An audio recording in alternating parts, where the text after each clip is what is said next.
شروع اللہ کا نام لے کر جو بڑا مہربان نہایت رحم والا ہے۔ اور کتاب یعنی قرآن میں مریم کا بھی تذکرہ کرو جب وہ اپنے لوگوں سے الگ ہو کر مکان کے مشرقی حصے میں چلی گئیں، پھر انہوں نے ان کی طرف سے پردہ کر لیا تو ہم نے ان کی طرف اپنا فرشتہ بھیجا، سو وہ ان کے سامنے ایک خوبصورت مرد کی صورت میں آیا۔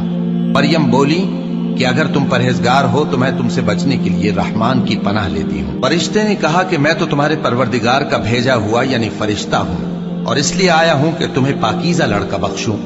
مریم نے کہا کہ میرے ہاں لڑکا کیوں کر ہوگا جبکہ مجھے کسی مرد نے بطور شوہر چھوا تک نہیں اور میں بدکار بھی نہیں ہوں۔ فرشتے نے کہا کہ یوں ہی ہوگا، تمہارے پروردگار نے فرمایا کہ یہ مجھے آسان ہے اور میں اسے اسی طریق پر پیدا کروں گا تاکہ اس کو ہم لوگوں کے لیے اپنی طرف سے نشانی اور ذریعہ رحمت بنائیں، اور یہ کام مقرر ہو چکا ہے۔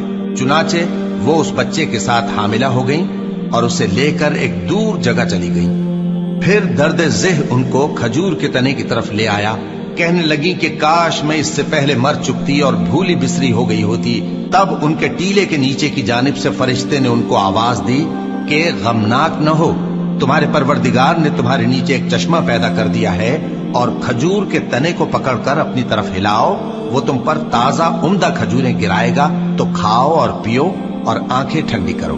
اگر تم کسی آدمی کو دیکھو تو کہنا کہ میں نے اللہ کے لیے روزے کی منت مانی، تو آج میں کسی آدمی سے ہرگز کلام نہیں کروں گی۔ پھر وہ اس بچے کو اٹھا کر اپنی برادری والوں کے پاس لے آئیں۔ وہ کہنے لگے کہ مریم یہ تو نے برا کام کیا، اے ہارون کی بہن، نہ تو تیرا باپ ہی برا آدمی تھا اور نہ تیری ماں ہی بدکار تھی۔ تو مریم نے اس بچے کی طرف اشارہ کیا۔ وہ بولے کہ ہم اس سے کہ گود کا بچہ ہے کیسے بات کریں؟ بچے نے کہا کہ میں اللہ کا بندہ ہوں، اس نے مجھے کتاب دی ہے اور نبی بنایا ہے، اور میں جہاں ہوں اور جس حال میں ہوں اس نے مجھے صاحب برکت بنایا ہے، اور جب تک زندہ ہوں مجھ کو نماز اور زکوٰۃ کا ارشاد فرمایا ہے، اور مجھے اپنی ماں کے ساتھ نیک سلوک کرنے والا بنایا ہے اور سرکش و بدبخت نہیں بنایا، اور جس دن میں پیدا ہوا اور جس دن مروں گا اور جس دن زندہ کر کے اٹھایا جاؤں گا مجھ پر سلام ہے۔ یہ مریم کے بیٹے عیسیٰ ہیں، اور یہ سچی بات ہے جس میں لوگ شک کرتے ہیں۔ اللہ کو شایع نہیں کہ کسی کو بیٹا بنائے، وہ پاک ہے۔